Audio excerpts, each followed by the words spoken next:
वन फुलवा फूल है आधी आधी रतिया से आधी आधी रतिया कवन फुलवा फूल है रे बिनु सरवा कवन फुलवा फूल है रे बिनु कवन फुलवा फूल है आधी आधी रतिया से आधी आधी रतिया कवन फुलवा फूल है रे बिनु सरवा कवन फुलवा फूल है रे बिनु सरवा बेली फुलवा फूल है आधी आधी रतिया से आधी आधी रतिया चमेली फुलवा फूल है रे बिनु सरवा चमेली फुलवा फूल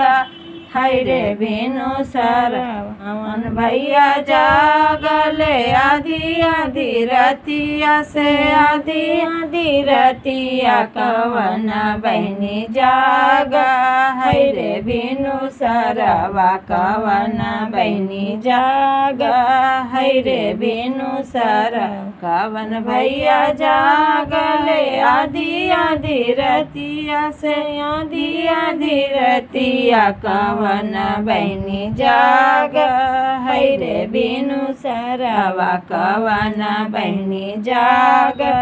है रे बिनु सरवा अपन भैया जागले आधी आधी रतिया से आधी आधी रतिया अपन बहनी जाग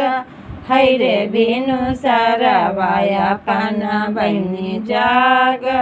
है रे बिनु सरवा से चला भैया कर में अरियाते से चला भैया कर में अरियाते से कवन फुलवा फूल है आधी आधी रतिया से आधी आधी रतिया कवन फुलवा फूल